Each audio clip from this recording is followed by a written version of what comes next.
राजा की 3 सीखें। बहुत समय पहले की बात है, सुदूर दक्षिण में किसी प्रतापी राजा का राज्य था। राजा के 3 पुत्र थे। एक दिन राजा के मन में आया कि पुत्रों को कुछ ऐसी शिक्षा दी जाए कि समय आने पर वो राजकाज संभाल सकें। इसी विचार के साथ राजा ने सभी पुत्रों को दरबार में बुलाया और बोला, पुत्रों, हमारे राज्य में नाशपाती का कोई वृक्ष नहीं है। मैं चाहता हूँ तुम सब 4-4 महीने के अंतराल पर इस वृक्ष की तलाश में जाओ और पता लगाओ कि वो कैसा होता है। राजा की आज्ञा पाकर तीनों पुत्र बारी बारी से गए और वापस लौट आए। सभी पुत्रों के लौट आने पर राजा ने पुनः सभी को दरबार में बुलाया और उस पेड़ के बारे में बताने को कहा।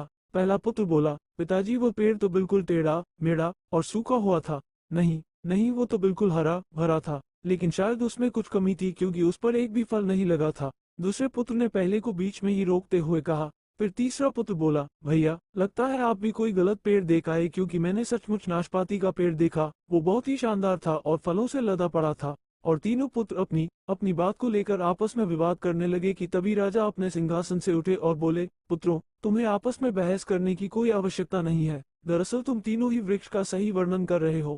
मैंने जानबूझकर तुम्हें अलग अलग मौसम में वृक्ष खोजने भेजा था और तुमने जो देखा वो उस मौसम के अनुसार था। मैं चाहता हूँ कि इस अनुभव के आधार पर तुम 3 बातों को गांठ बांध लो। पहली, किसी चीज के बारे में सही और पूर्ण जानकारी चाहिए तो तुम्हें उसे लंबे समय तक देखना परखना चाहिए, फिर चाहे वो कोई विषय हो, वस्तु हो या फिर कोई व्यक्ति ही क्यों ना हो। दूसरी, हर मौसम एक सा नहीं होता। जिस प्रकार वृक्ष मौसम के अनुसार सूखता, हरा भरा या फलों से लदा रहता है, उसी प्रकार मनुष्य के जीवन में भी उतार चढ़ाव आते रहते हैं। अतः अगर तुम कभी भी बुरे दौर से गुजर रहे हो तो अपनी हिम्मत और धैर्य बनाए रखो, समय अवश्य बदलता है।